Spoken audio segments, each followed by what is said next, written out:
actual players on.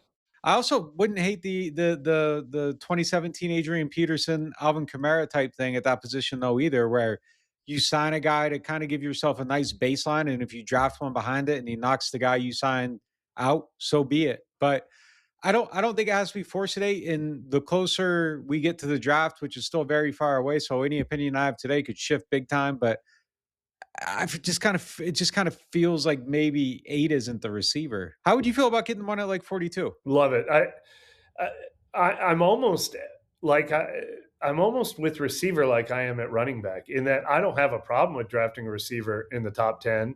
But I usually love receiver value in rounds 2 and 3, and this year is no exception.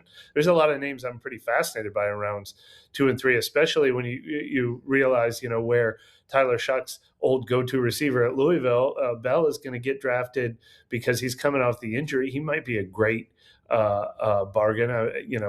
A lot of teams will like him, even the ones who. You would wonder if Underhill jumped over to this channel or saw that video where I suggested that the Saints could take the 2017 route and sign a veteran free agent, but still draft a proper archetype at running back to increase the value instead of taking a running back first. But then to lean into this a little bit more, it is important that Triplet brought up the second day two value of a wide receiver. Let me explain this to you and why.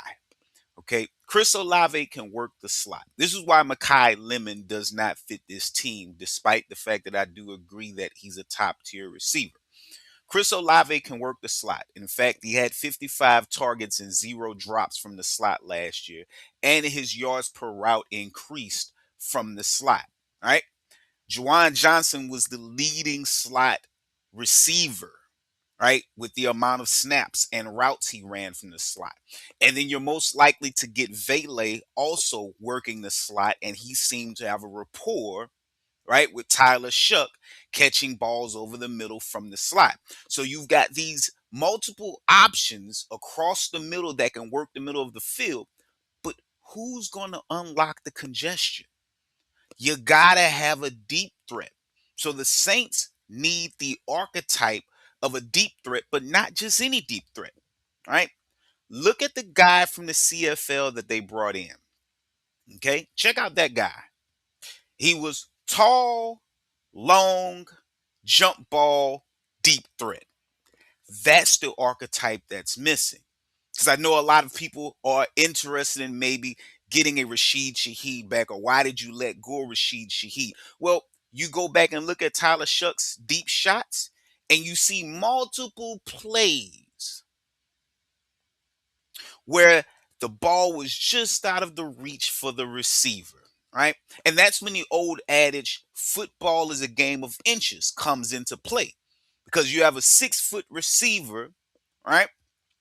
31-inch arms, and the ball just misses out of his reach. But you take a guy that's 6'4", right? 6'3", 6'5", with 33-inch arms, and suddenly those are potential completions. And here's the other fact.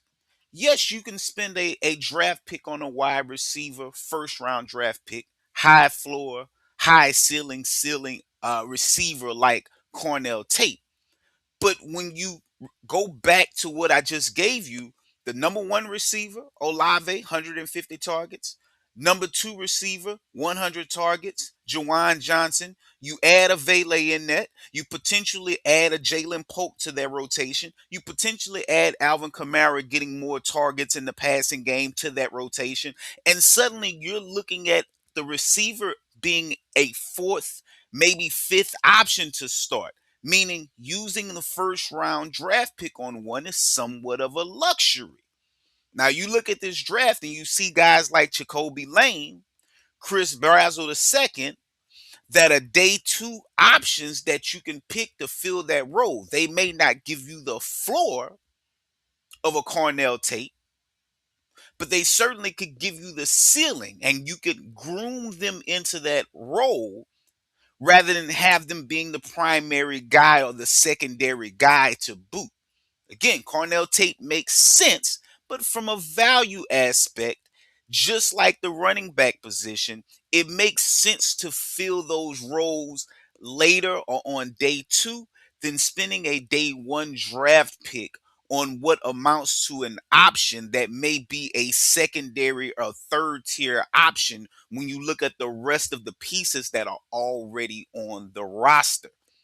None of those guys are coming in and being the guy day one. This isn't an Ashton Genty situation where the Raiders don't have a running back.